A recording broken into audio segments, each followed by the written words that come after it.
So at first, I have always thought that forgiveness is one person saying I'm sorry and the other person forgiven. But I've realized that that is not always the case. When we make it so hard to forgive, we hold on to so much grudges, pain, sadness, and bitterness that affect who we are and our peace of mind. As Buddha said, when you hold on to anger, it's like drinking a poison and expecting the other person to die. So that is what unforgiveness does to us. When you make it so hard to forgive people, it affects everything that you do, your peace of mind, the people around you, and sometimes you even go to the point of extending it to innocent people. Forgiveness is not supposed to be a process of receiving an apology, but it's supposed to be a choice that you make to let go the pain, the hurt, the bitterness that is caused by someone else's action and rather accept peace and contentment for ourselves. So this means that you are doing this for you and not for them. So today on our channel, we are going to talk about how to forgive people who are not even sorry.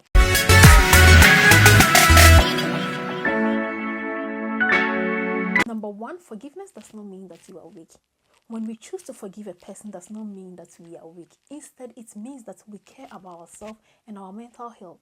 But many people think that when you go ahead or when you go forward to make an apology or to try and settle that issue that is between you and the other person, it means that you are weak.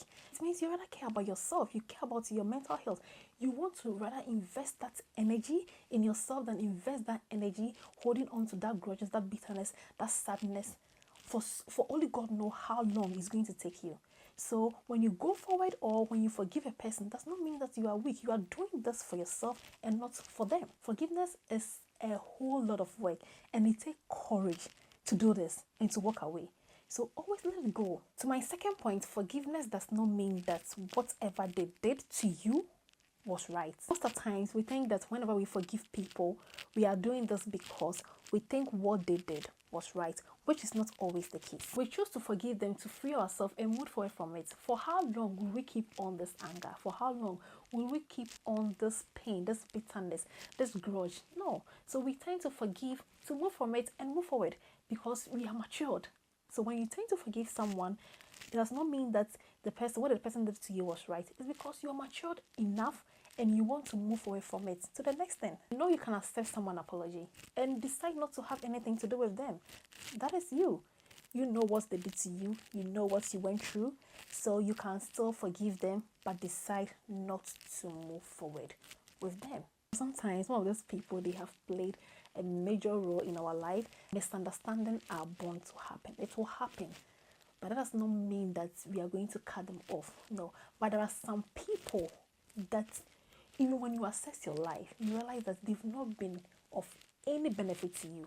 So why should I still keep you in my life? No, I can forgive you, but I wouldn't want to have anything to do with you.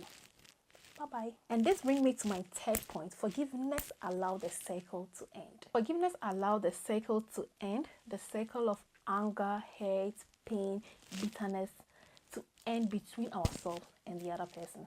When we forgive, we demonstrate the love that we have for ourselves and sometimes the love that we have for the other person. You cannot just get up and hate someone, or you cannot just get up and get mad with someone. Before you can get angry with someone, once or before, you used to love the person. You know, hate and love is just like this. Okay, it's just a thin line between them. And that thin line is what has brought that kind of anger, that kind of pain, that kind of misunderstanding between the two of you that you cannot let go. So when you forgive, it ends the cycle. It ends the cycle because at the end of the day, you are demonstrating love to yourself. At the same time, even though it's hard, it's painful, you are demonstrating love to the other person. Okay, because once or before, that person was all over you. Your life was all about that person. But as I said, that thin line, that thing that happened between the two of you is what is bringing that kind of pain, that kind of hate, that kind of bitterness that you cannot let go. So just forgive. Just forgive and let the cycle end. You know you can forgive a person and love them from a distance. That is what we are talking about. You forgiving them You can decide not to have anything to do with them again, but you can love them from a distance. That is when you hear a bad news about that person pierces through your heart. Okay, you can feel it within you. You can feel that something is really going on, even though you're not talking to the person, even though you are forgiving the person, even though you have moved forward from it. So when you forgive, you can forgive a person and at the same time love the person from a distance without choosing to have that kind of relationship that you used to have before with the person. So just let it go. Fourth and final point, do you want to pass on your wisdom or your woe? When we hold on to grudges, anger, bitterness, sadness, we become so toxic to ourselves and to the people around us. We know how it feels to be around people that are always carrying that baggage of anger, hurt, pain, and always transferring it to you, the innocent person around them. It's just like your mother getting so much angry and to maybe one of your siblings, and you, the innocent one, sitting somewhere thinking of yourself. She comes around just because she's angry, so she transfer all that anger to you. So if you don't disappear, then that day you're going to receive all that anger. That is how it feels whenever we get angry with people. If we don't forgive, we become so toxic. We become toxic to the extent that it affects everyone around us, because you wake up in the day and you are just okay. Everything is okay for you. But as soon as you see a missed call or you see a message from that person that you are holding so much anger from, it can totally spoil your day that day. And you go to the office and you don't even feel like smiling.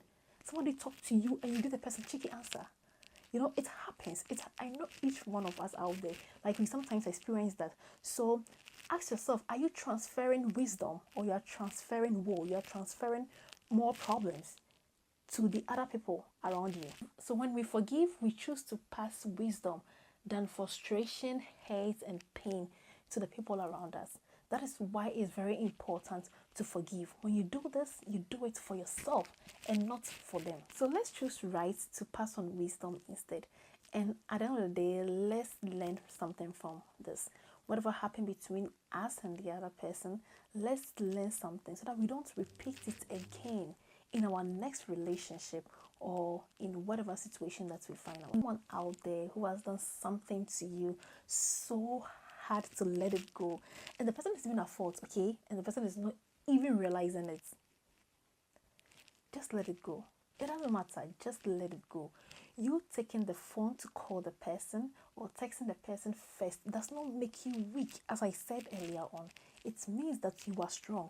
So do it today and settle that issue that is between the two of you. Just let it go. Even God forgive us as many times as He can. So who are we not to forgive? So let it go. Pick that phone and call the person today. So let me know what you think about today's video at the comment section. Comment down below, like and share my video. Till I come your way again next time with more fun and interesting videos. Bye bye.